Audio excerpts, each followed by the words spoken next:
What's up, everybody? Welcome back to the Pohada Podcast. Thank you, as always, for tuning in. Make sure you like and subscribe on YouTube. Make sure you hit 5 stars if you can figure out how on the Apple Podcast app. It seems harder than ever.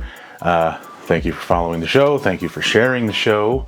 All of that good stuff. Before I introduce the guest and jump into it, on the shirt here, Hamel Jiu-Jitsu. That is the official, unofficial gym sponsor of the podcast, as well as a big shout out to these guys here.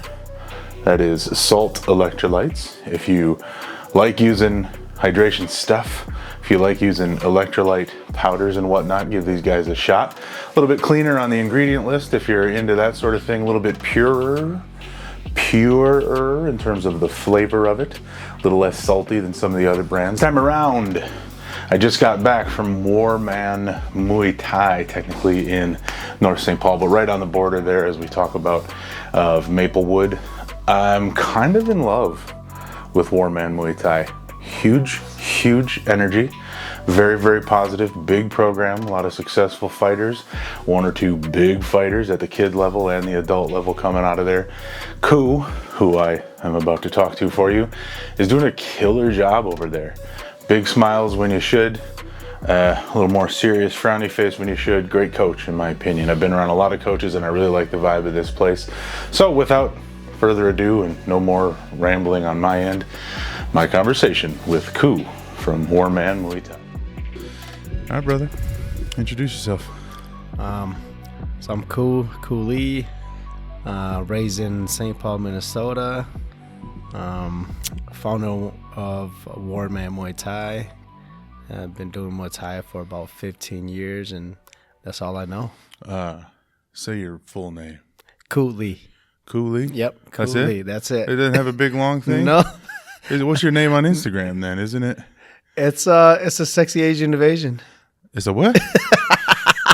All right, we're gonna move on from that. What's the name of this gym again? Say it. Warman Muay Thai. Where are we at? North St. Paul? North St. Paul it is. Right on the border of Maplewood, right? That's correct. By the Target. Yep. People need to know Right off how of to find it. Yeah, White Beer 36. Yeah. When'd you open this place up? We've been open to a public for only about like 6 years. Okay. Pretty short as far as it goes. Come in a little tighter for me. Yeah.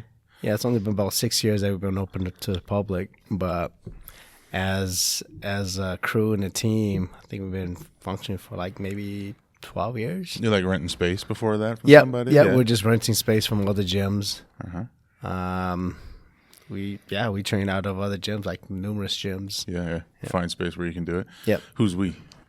So it was me and about like 10 guys, 10 guys and girls. Just people like to train, so Yep, we're doing the just same? like to train. We just like to fight, and I guess I just led the way, and they just followed me, I guess. That's good. Yeah. You're the captain now. No, I'm not a good person to follow, I'll tell you that. Seems like you're doing all right. Why not necessarily this place, but why in general Muay Thai? Like what brought you to Muay Thai? I think Or give me your fight rundown. Like if you started at kickboxing or regular kickboxing, whatever. Right. Give me the rundown. What's up? So I don't know. I think I got introduced to Muay Thai when I was like 4th grade. Mm-hmm. 4th grade by this like ESL teacher, and he was actually doing Muay Thai way back then when the academy, when Greg first opened up in Brooklyn Center, which is like 100 years ago. Definitely 100 years ago at this point. Yeah, so he introduced it to me. We did some like after school stuff, and I was like, oh, that's pretty cool. You know what I mean? And then I just had that in the back of my mind 20 some years later. And then 15, 10 some years later. Follow you. Yeah, I just fell in love with it, and I actually started doing jiu-jitsu and judo actually before I even did Muay Thai. Okay. Yeah, and then after a while, I was like, man, I like to get in the cage. I like to throw some hands. And I started training Muay Thai, and that's what led into like a couple of MMA fights. I mean, it was all right. It was all right. I didn't love it. Right. And then I just fell in love with Muay Thai. So you did a couple amateur MMA fights, Yep, you said. Exactly. What were you coming at it as a Muay Thai guy at that point in your head, or were you like a jiu-jitsu guy? I'm a jiu-jitsu guy. Yeah. But where'd you train jiu-jitsu at? Doc's Gym. Okay. Yeah, I was in Doc's Gym. It was and hence the judo. Yep, exactly. For sure. Exactly, yep. So what was it? Junior Brazil. That was our coach out there. That was a jiu-jitsu instructor. Yeah. Cool guy. Cool guy. What year is that roughly? I don't know, like what's 15 years ago? Whatever the math is. Sure. Yeah, what's 15 years ago from now? But so Muay Thai pulled you though. You like the striking end of it more than the ground end, or what? Well, no, I love both. I just didn't like MMA. Yeah. Yeah, I just didn't feel for MMA. I mean, breed. Nothing against that. It was just like, oh man, it was just so much work, man. Yeah, it was just so. They're much not work. Even the fight, the prep. Exactly. It's like I would equate it to triathlons. People that do triathlons. It's like if you're training for a marathon, you go out for a couple hours every day and you run. Yeah. We train for triathlons. You can go out for a couple hours and run, and then you got to do that on the bike, and then you got to do that on the pool. And you got to do all those multiple times a week. Like MMA's like that. There's so much to train. That's exactly what it was for me. Yeah, that's exactly what it was for me. And you had to do your cardio. You had to do your groundwork, your striking, your wrestling, your judo. I was like, the combination, because now it's even different now that we're both doing all of it or whatever. So I'm like, man, how do I fit that in a 3-hour schedule? Yeah. So I just loved Muay Thai, and I stuck with jiu-jitsu and Muay Thai. You know what I mean? But the MMA portion of it, I just wasn't too much in love with it. Yeah, they're a different breed for sure. You still train some jiu-jitsu, do you? Man, it's been a while. I jump on the mat, play around, you know what I mean? But if you're talking about training, that's what I do. I jump on the mat and play around, you know. And that's it. And if you're talking about like doing the classes and training, man, I mean, warm-ups, obviously, warm-ups, you never come to it. The drills, you never come to it, and then live play, I'm there. Yeah, the fun stuff. Yeah. Is that useful? Like if somebody was like, I want to fight Muay Thai, is there any reason you would say, well, I want you to grapple once a week or something? Because you get in the tie up or whatever, in the clinch, like okay, or is it just too far? I think to me, so when I started doing Muay Thai with the clinch, the judo helped me out. Oh, for sure. Yeah, the judo really did. Yeah, it was a lot of base. The sweeps are given. You know what I mean? Same fundamental ideas. You just kind of have more wrestling type tie-ups, and you just take that foot out. Yeah, and then, I think it's more. I was more relaxed, when I play clinch, versus when you see newer guys come into clinch, they're more tense and aggressive. You know what I mean? And there's no relaxation. Yeah. But I don't know. It depends where you go, where you look at it. Yeah. But I thought it came useful with my grappling with it. For sure. Even that esoteric, like, what's the sense of your body while you're doing it? Of course, you watch judo, it don't look relaxed. No, it's not. It's not murderous. It is. It is. It says, judo is tough, man. But I mean, when you go against really high level guys, it's just crazy. Yeah, everything's tough against people that are good at it. Write that down. Make some t-shirts. Everything's tough when you're fighting the best. So expand on this place for me. Tell me about your program here. What do you got going on? We have a smaller fight crew here. In terms of like a competition team. Yep, competition team. Okay. As an adults. Okay. As an adults, we built this off of the competition team, but it seems like as you know, adults they come and go. Yep. Our career-wise, it's in Muay Thai is very short because you don't get paid. Yep. You don't get paid like that. And you get beat up. And you get beat up. You're getting beat up. You pay to get beat up, right? Yeah. So I think it's a passion is what it is. And life happens. People come and go as adults, But then when we started our kids program, we have a kids program and a teen program here. And I think that's our most popular, and that's what we do. And that's what brings everybody in the door.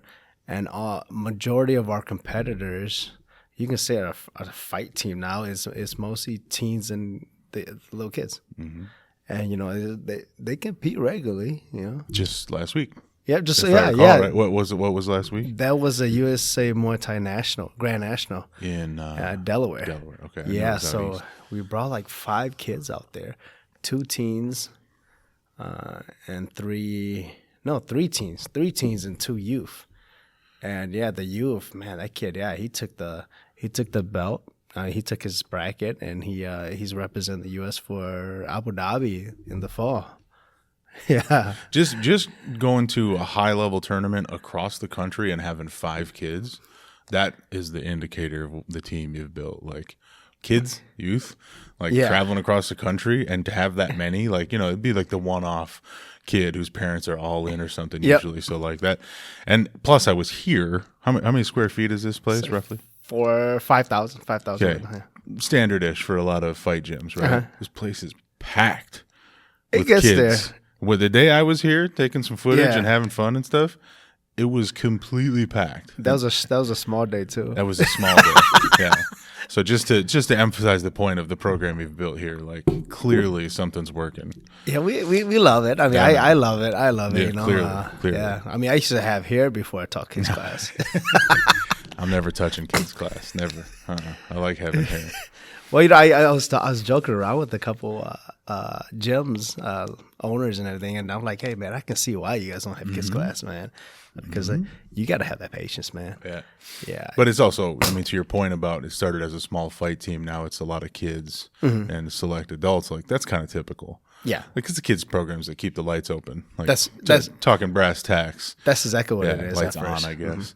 But like, I mean, how many gyms subsist on their fight team, jiu-jitsu or whatever? Right. Like that's a rare bird. You better have an international reputation in order to have just that. That's true. Seems like. Is that I mean, that's my impression from jiu-jitsu. Does that hold up most Muay Thai gyms? Like, kids programs, moms and dads, that kind of stuff? Yep. I mean, that's the kids program is. I mean, that's every gym. Yeah. I mean, it seems like it. Yeah, that's what brings the revenue in. But and the fun, like coaching it is a task, but holy crap, what a good energy! Super fun. Well, that's why it's the first class of the day. Because you got to use it all in that first class, because you can't put it in last class because you probably couldn't have the class anymore. Yeah. The universal struggle of coaching kids. I just don't speak the kids' language, man. I've never interacted with kids since I was a kid. There's no kids. Like my youngest person in my family is like 35 years old. Oh, wow. I don't have nieces and nephews. I got like step nieces and nephews, so I just don't have the kids' skill set. So watching you and guys that are good with it is just like magical. Like, man, you guys are good at this. Well, we try. I mean, I don't know. I guess I just go off of what when I was younger. You know what I mean? And their interaction with your coaches or your teachers, And you're like, man, that teacher's an asshole. You know what I mean? Like, I don't want to be that one. That's fair. And then this one was cool, you know what I mean? So you try to take that from them, Yeah. But at the same time, for this, every parent's mindset when they put the kids in here, it's either to be like a world champion or for discipline. Sure. Right. So you gotta try to teach both. So you can't baby somebody to be a world champion. Yeah. And then you can't be a straight up asshole. You know what I mean? Yeah. So I guess we try to teach them the discipline. We try to push the hard work as well too. Then kids like compliments. You know what I mean? Yeah. Positive reinforcement. Of course, for sure. So you gotta try to mix it all up. Yeah, man. Muay Thai seems like a great place to build discipline, regardless of the kid's interest in the sport or whatever. Like. Whew, bell rings, you got to go. Right. I like it. I like it because it's. I would say it's because it's hard work. It's a real fight game. You know what I mean? Like you're really getting hit, getting punched, right? And the knees hurt, man. You know what I mean? And then a lot of these kids when they start competing, they do the belly pad thing. You know what I mean? For the USA Muay Thai, the one we just went to. So the youth, they have the chest protector. Okay. We still doing head contact and all that, but they had that chest protector. But then there's other tournaments or the sanctions that they don't have the belly pad for the youth. And that knees hurt, man. You can't train knees to the body. You know what I mean? Especially right there. Yeah, that's the one. That's the one. I've taken an accidental, and you're like, oh, my legs don't work. Oh my god. That's brutal. That's what it is. You can't train these kids for that, And I'm like, you just tell the kids, they act like it doesn't hurt, I guess. Yeah. What do you even say? Just stand up? So there is different federations, different rules. Is it a little bit like the helmet thing and like tackle football versus not tackle football for the youth? Like some organizations are just old school and some are more sensible. They use the pad or like. I think it's a safety thing too. Yeah, for sure. You know, whether it's makes sense as a safety thing, I guess is my question. Is it stupid to do the pad despite the fact that like it's nicer? So I think so. We all have obviously the novice and intermediate and the advanced division, you know, and I think so like P. Peterson's TBA, the TBA sanctioning, he doesn't have the belly pads for the kids doing head contact. I mean, you got like 8 years old and you don't have the belly pad, you know, unless you're doing the no head contact. Okay. Right. So, and then the USA Muay Thai, even though you're doing head contact, you have to have that chest protected up to like even 17-year-olds. So I can kick you in the head, but I can't make contact with your rib cage, your chest. Without because you have the chest protector. Yeah. Yeah. I can kick you there, but it's padded. Yep, but it's I can padded. also land a headshot Exactly. at the same time. I guess that's kind of my thought. Like you tell me because some of them sometimes it doesn't make sense because I'm not bashing anything. No, but, of course not. Yeah, no. But USA Muay Thai, they have for the youth, some of the youth. Yeah. You can do head contact and everything. You can do head contact with the chest protector. You have elbow pads, but you cannot elbow. It's sort of like the kind of the infamous like 12-6 elbow rule. Like I can literally kick you in the face, but I can't elbow you like that. Yeah, you know, I can do this number, but I can't. Right. You know, just makes you wonder. But there can be something behind it that I just didn't pay attention to. Yeah. You know, but I don't know. I mean, they told us no jabs. I guess we'll go there no jabs. Yeah. You know what I mean? What are the rules? Okay, we'll abide the rules. Yeah, right. Fair enough. Yeah, fair. But yeah, there's different rules, different sanctions or organizations. Mm-hmm. Yeah. Mm-hmm. But I guess it's good to always read up and touch up on the rules before you start going out there. You know. Know the rules. Yeah. There's a kid from Texas I remember. It's a good fighter, good little fighter. I remember they didn't even know there was no head contact. He was in there just like bah, bah, bah, hitting the head and everything, you know, just banging on the head. And like, no, there's no head contact because my man, he was like 8 years old. I remember it was a couple years ago somewhere. Yeah. It seems like a big oversight. Yeah. Is that it? So at some point you grow into the level of competition where you can now strike the head, obviously. Yep. Is that a hindrance in terms of skill development and bad habits of leaving my head available and stuff? So what my take on it? Yeah. My opinion is that you try to get the kids in there with the spotlight and the crowd and everything. Mm-hmm. I think it's a more of a nerve thing. Mm-hmm. And then you're like, hey man, you really don't get hit. Yeah, it's okay, man. You're not gonna get hurt. Sure. You know what I mean? And then they get used to that, and then obviously you have to train your kids to still have the hands high, even though they're just going straight. Fundamentals are fundamentals, regardless. Mm-hmm. Yeah. So it's kind of a because Muay Thai is brutal. It is. So it's a way to some of those rules and things that are omitted from availability. It's a way to build a kid up, confidence wise, comfort wise in the ring. But you're still in here building all the same skills. Exactly. Yeah, all our kids, they still do the head contact drills. Yeah. You know, I'm not going to teach them that you're not going to get hit in the head, and then all of a sudden they go in the streets or something happens at school, and they're like, hey, you're not supposed to hit me in the head. Right. You know? Yeah. Haymaker goes to one place, right? Going for that chin. You said knees hurt. Which is a good. I bet they do. Yeah, I'm gonna take your word on that. But that seems like a good segue to talk about our guy Mason. Yeah, that guy. Three knees, right? Wasn't three it? knees? Yep. So introduce Mason because I'm on Team Mason now. Okay. So that kid is something else, man. I'll tell you. So he came to the gym.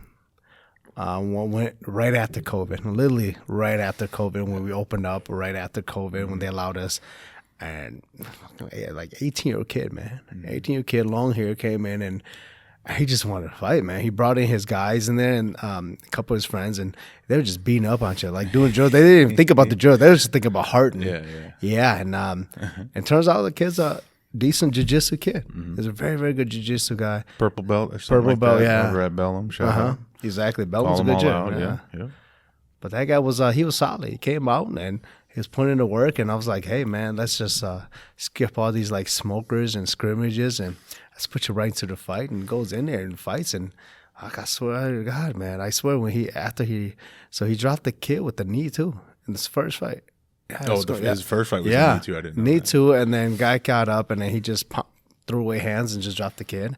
And he turns around and then he screams and he looks at me, and I swear his eyes have fire in it. It turned red, and it was like one of those alien things, you know what I mean? Yeah. And he was like, "Oh shit!" They saw my red eyes, and he had to turn them off. Yeah. They know I'm a lizard person now. Yeah, exactly. That's what. That's exactly what it was. Yeah, and after that, that guy's just been on the roll. He dropped another guy with knees too, at his second fight, and then.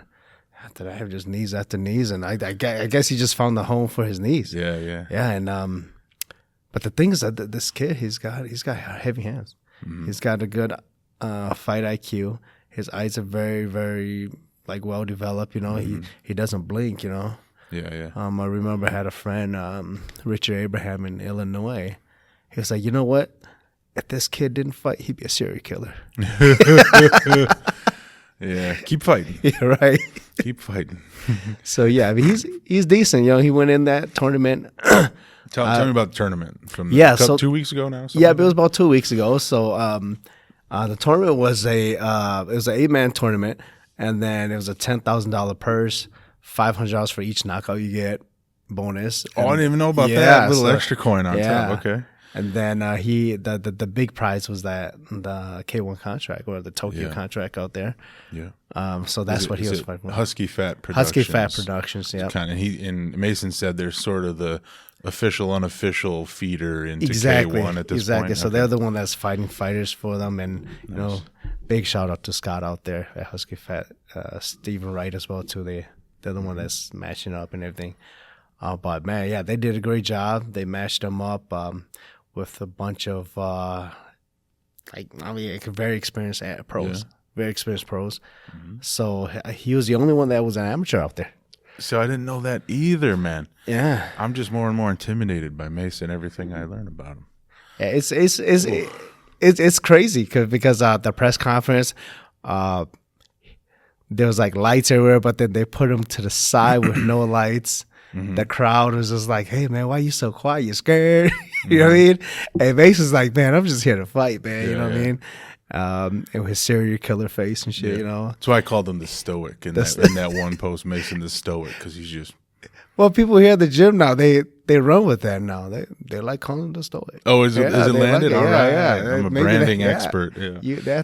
Mason has to give you a percentage or something. It works because what's his last name? Strodman. Strodman, yeah. Yeah, Mason the Stoic Strodman. It works. That does. And man, he's just, and you can tell he's happy. He's having fun, but there's a killer instinct there for sure. Yeah, that guy's crazy. I saw the first matchup poster, and I knew he was going to win at least one fight. Knowing only the little I know about Muay Thai, I was like, okay, if that's the first matchup, I think he's going to win because dude was jacked and thick. Yep. But that means he's shorter. Yeah. And it's like that dude's head is like 6 inches away from his knee. Right. Man. Like that's an easy knee. Sure enough, took him down with a knee. Yep. Win the second one with a knee. And third one with a knee. 3 wins, 3 knockouts, all by knees. Well, the third one, he started off with the knee. Okay. Yeah, to the bodies. And then that's when he threw his hands and. Oh, okay. He did finish it with the hands. But it was the knees that started off. Did the damage. Man. But yeah, that second guy he went, I think there was like a dent right here and big scar. I felt bad for the guy, man. For sure, and I told Mason, I was like, oh man, I felt really bad for those guys. He said, I don't care, man. They tried to hit me. You know what I mean? That's what they signed up for. Right? I mean, you're gonna get hit. But all those guys, they were nice guys. Sure. All the 8 guys, they're great guys. I feel them. I've always seen them on the circuit. But like I said, I don't know them. They have like 30, 40. The first guy, Mason, I guess he had like 70 fights. Yeah, 70 amateur fights and pro all put together. Yeah. One of the other guys had about 75 as well too. Yeah. And a bunch of they had a long amateur career, a good pro career. It means they're older though too. Yep, they are. Taking some damage over the years. I'm just trying to reason this out. This young pup amateur shows up and beats everybody. Like, you could analyze it, I suppose. Well, he was. I would say he was. To the crowd's eyes, he was an underdog. Yeah, you know what I mean, with no record. I mean, factually an underdog, right? Yep. That dude doesn't win. The guy with this record compared to those guys with that record, it's not usually how that goes. Nobody knew his name. Nobody knew his name at that time. They're gonna. I mean, look. Even when he came out, when they introduced the fighters, you know, and they had like fireworks for everybody. Fireworks didn't come off for Mason for some reason. You know? Perfect, man. Perfect. Yeah, it suits his whole vibe. All that suits. Just sit him in the corner for the press conference. No fireworks. He don't give a shit. Yeah, that guy was. He was zoned in the whole night. I think it was like a 5-hour night. Bro, 5 to 6 hour night. Yeah. Yeah. You've competed some multi-man tournaments like that yourself? I have. Yeah. I have. Is it brutal? It's not right, to get in a fight and get kind of beat up, even if you win, to then go fight again. Like I'm not man enough for that. So when I was doing amateur, it was, when you're padded up, you know. You know, and then I think there was one tournament I did. It was an amateur, but there was no shin pads. I didn't feel it. I didn't feel it too much because usually, I don't know, every time I want to fight, I don't feel it till like late that night or like 5-6 hours later, you know? Yeah, so I don't know. I didn't feel it too much. But at the same time, a lot of mine didn't go the distance like that either, you know what I mean? Sure. It's either I got taken out or they got taken out. You know? You think it comes up over and over again, but you think back to some of those like early UFC and some of the old school federations for mixed martial arts where no you gloves. just fight again and fight again and fight again. You're like, oh, you guys, this is insane. And that's real. The old UFCs, that was like real damage, Real man. damage. Yeah, headbutts and all that shit. Yeah, eye gouge, nut grabbing. I don't know, twist the dick type stuff. You know. Yeah. Back when men were men. Damn it. You had another guy, adult, compete who hadn't competed in a while, maybe an older cat. Yeah, he took an L or something. Yeah, he did. What was the deal there? So ring rust is real, man. Because I think he was here when I was taking some pictures, and I was like, that guy's legit right there. Yeah, Eli. Yeah. So Eli, he was a solid kid. Yeah. When he first started, he was like a Marine or some shit, you know what I mean? I got that energy. Yeah. Something's going on there, yeah. So, I mean, they're not all there, I guess. Right? Good and bad. Good kid, but yeah, he hasn't fought for like, man, I think like 4 years, something. Yeah. It's been a while, and you know, I think life happened. Yeah, for sure. Yeah, but he was still hanging around. He still coming to train every now and then, and then he started taking training serious again, and he wanted to jump back in there. He looked good. He looked good in training. He looked good in sparring rounds, you know. And then I don't know, when the lights came on, it just, like I said, ring rust is real, you know. Yeah. And he went against he's a decent kid, a decent gym, you know, a really good gym. What was the gym? D-Mag. Okay. It was like that Luke Leslie's dad's gym. Okay. I don't know if Luke Leslie's is like, he's like the hype of like American Muay Thai right now. Sure. Yeah. I'm trying to think if I'm familiar with the gym. Basically, I'm trying to think, do I follow him on Instagram? How sad is that? Oh, they're in Iowa. Yeah. Small town Iowa. I don't even know if they're on the map if you look at it. I don't know. But, anyway, the thing I like about it, because that was my impression, is it had been a few years. Starting a thing is hard. Restarting a thing is harder. So much harder. It is. Like especially if you were a dog and you had some success and now you know you're in a deficit. Like there's so many factors, especially just real life. But like starting again is impossible. It is. So like shout out to him for stepping back in. He wants to do it again. He wants to keep doing it. Yeah. Love it. But I also think it's like everybody evolves. Evolution comes on, right? So if you're coming back, your mindset still thinks like the old school or whatever. That's part of what's hard about it. And then all these new kids like Mason, who's like 20-year-old kids, you know, they've evolved. You know what I mean? The evolution built on them, and they're doing new things. They're seeing different things, and then your mindset still sees the old stuff. Yeah. So I think that's what it is. Yeah. That's tough, man. Imagine starting jiu-jitsu, let's say, with a friend, doing it for 2 years, and then you fell off for a year and he kept going. Yeah. And then you come back and it's the ego behind that's why I don't go back to jiu-jitsu. Gotta find a different gym to find somewhere and show up, be a new guy again. Right. That's the ticket. Right. Tell me about your like coaching philosophy. Like what do I experience when I start training Muay Thai with Coup? You know, I'm real. I'm real with the stuff. You know, if you're garbage, I'm gonna say you're garbage. You know what I mean? Yeah. Is that true, Mason? If you're garbage, he'll tell you you're garbage. Yeah, that's why he's so mean in the ring. Because I'm very honest with it. I have the kids coach's demeanor, and I have the all levels demeanor, and I have my fighter's demeanor. You know what I mean? So the smile gets smaller. And exactly, smaller and smaller. Exactly. And there's never a smile at 8 o'clock. You know, but I'm very honest. But I try, when I'm honest, I try to correct that. You know what I mean? When I say, hey, if it's garbage, but I'm not going to sit there and just say it's garbage. I'm going to say let's make it recycling day, not garbage day. You know what I mean? Difference between teaching and bullying. Exactly. I then helped you along. Yeah. Right. Yeah. And I'm not going to give you compliments just because you're here, you know? Yeah. I mean, thanks for paying for your membership. Exactly. Beyond that. Yeah. But yeah, we push hard. I like to push the style as in like a real fight scenarios, you know. So if we're drilling, we're hitting hard. We're hitting hard. We're kicking hard to the body, you know, and you have to learn how to block it, check it, the right timing, you know. We're not teeing off in the head, obviously, you know, because for sure. Yeah, there's and no when you say you're hitting that. hard, it's not like people are just wailing into rib cages, but you're making good contact even when you're kind of just right drilling, on. is what you're saying. Right on. Yeah. And the movement's got to be real. The movement's got to be fast and everything. You know what I mean? So I don't know. I just like to tell people when you hit the combination, it's not just a regular automatic gun that goes pop, pop, pop. It's got to be that AK-47. Pop, pop, pop, pop. Sure, you know what I mean? Yeah. Bump stock it. Let's go. So it's got to make it realistic because in the fight, nothing goes pop, pop, pop, pop. You know. Yeah, the 1, 2, 3, 4 that you learn from day one disappears real quick, just like in jiu-jitsu. Like I put my hands and feet where they were supposed to go, and nothing worked. Right. You know. Yeah. That's what it is. That's what it is for sure. Tell me about the clinch too. Like, I'm assuming this gets us into like different styles of Muay Thai. Mm-hmm. Like, is there a clinch heavy, a non-clinch heavy? Like break it down for me. Yeah. So for our style, we're very Dutch style out here. So it's a lot of heavy combinations. Heavy combinations, drop the low kicks, take damage to give damage, counters and all that stuff.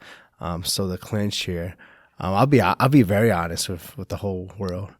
We don't like clinch here. You know what I mean? We like to fight. We like to throw hands, you know. But the clinch, the reason I never like clinch is I was always the shortest guy in the fights. Sure. Yeah. So everybody clinches me. So you're forced to learn it. You know what I mean? Yep. You're forced to learn it. But the clinch, it's a tough game. It's a whole different sport on its own. You know what I mean? This is my impression. Yeah. You're right. So you had to have a separate session for just the clinch. You know, because people think, let's come into Muay Thai, just throw hands and kicks and knees. But then when you get in a clinch, you know, you go to all these fights or these tournaments, you're like, yep, you can tell this gym doesn't train clinch. Yeah. Or this guy doesn't take clinch serious. Sure. Yes, but we train it. We do train it. Our youth, they're really big on training with the clinch. But it takes time. It takes time to get murdered in the clinch to learn the clinch. Yeah. It's a step toward mixed martial arts almost. It's like a little taste of grappling, it seems like, where it just turns into one more thing to drill and practice and get better at. Yeah, that's wild. The tournament we were talking about him winning is that like American kickboxing or Western kickboxing? Like it's because it wasn't Muay Thai. It's not Muay Thai. No, it's not. It's K1 rules. Yeah, so no elbows. No elbows. Just knees, kicks, yep. punches. One clinch. Well, it's like K1 is like one clinch, one knee. One knee. From a clinch position. From a clinch, then they break you? Mm-hmm. Okay, interesting. Yeah. It's kind of a lot of jiu-jitsu dorks tend to listen to this one. So I'm like, okay, give me the rules of your sport now. Well, you know, it's weird because in this country there's so many sanctioning bodies around. So say that if you're saying, hey, let's do K1 rules, you could be in one state that the sanction takes over, and they're just like, hey, no, our rule is here. You can hold as long as you want and throw knees. You know what I mean? So the sanctioning body, the state, right? The state, will override the organization. Exactly. Even? That's interesting. Exactly. Yeah. There was a lot of states out there, and you're just like, it's not even the rules anymore. You can't call it K1 rules, or you can't call it glory rules anymore. If you can clinch, you would just do modified Muay Thai is what it is, right? Sure.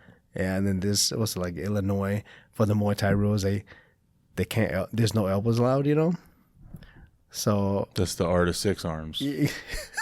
6 limbs. 6 limbs, whatever. Yeah, whatever it is. Like it's not the eight limbs anymore. Right.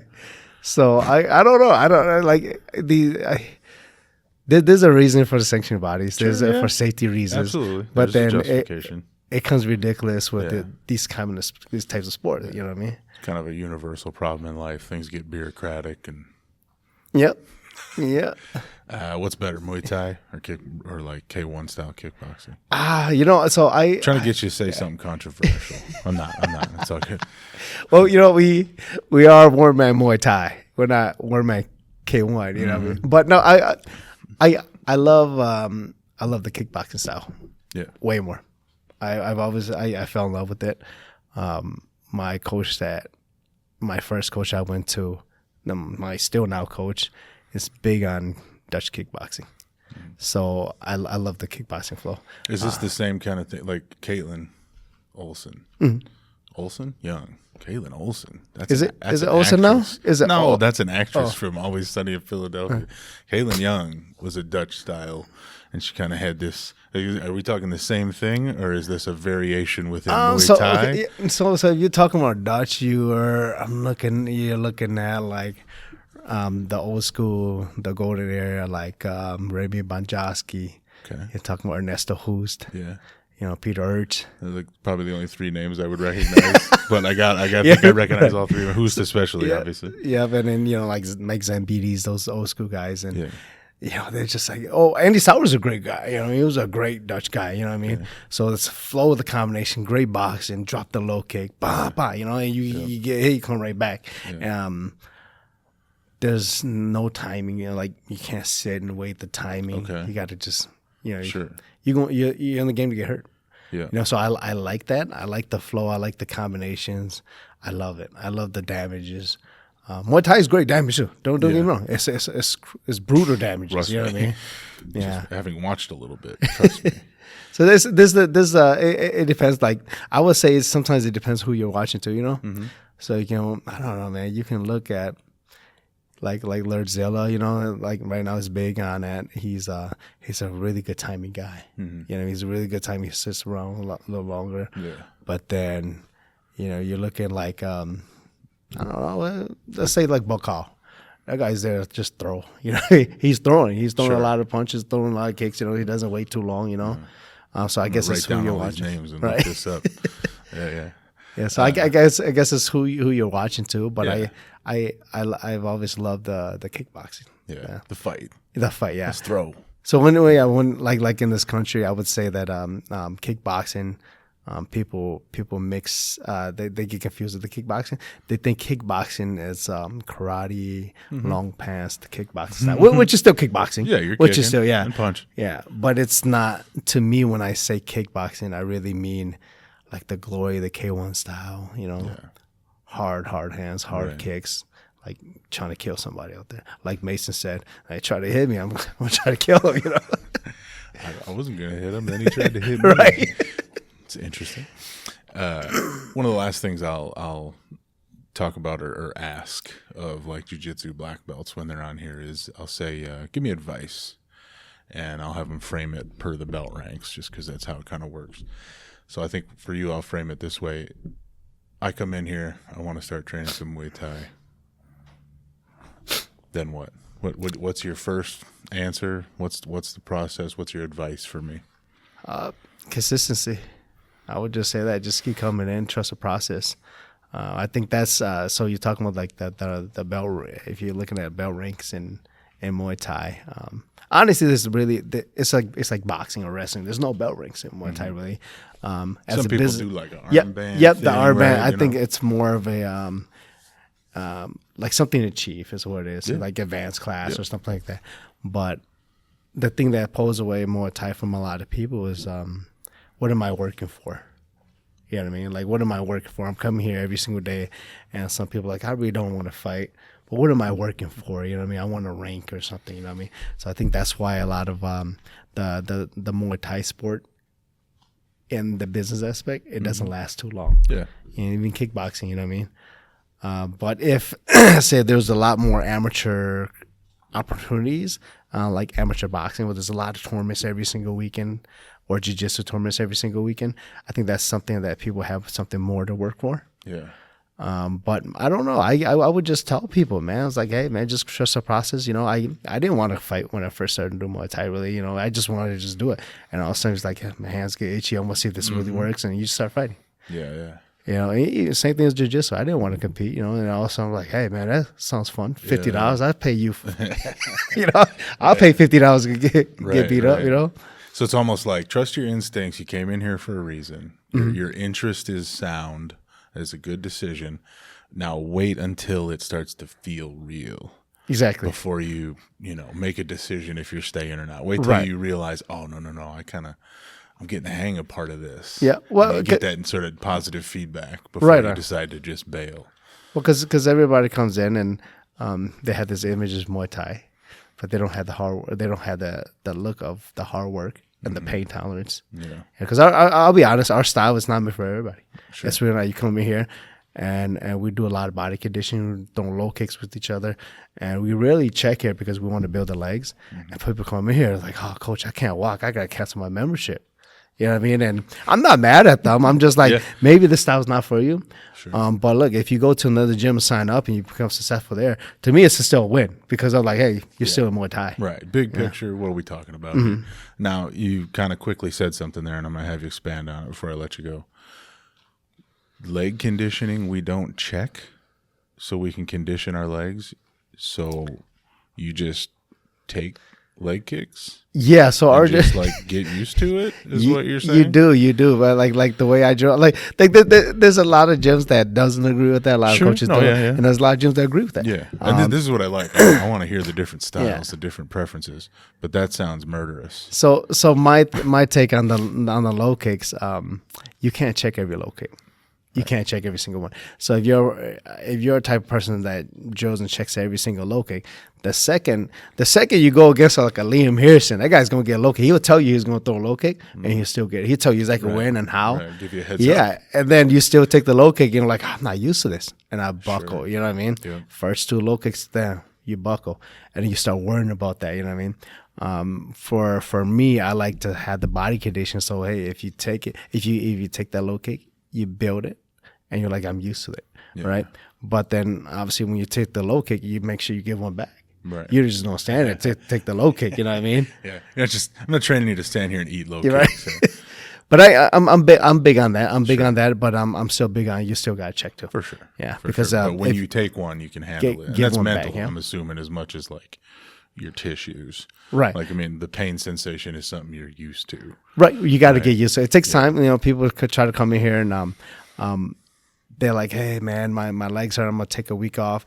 You come back, it doesn't get better. It's gonna hurt worse. Yeah, it's gonna get worse because it needs to build a tolerance. You know what I mean? And I'm not saying, hey, I'm gonna go 100% every single day, even when you're hurt. I'm like, oh, well, let's tone it down a little bit, but let's just get that movement still.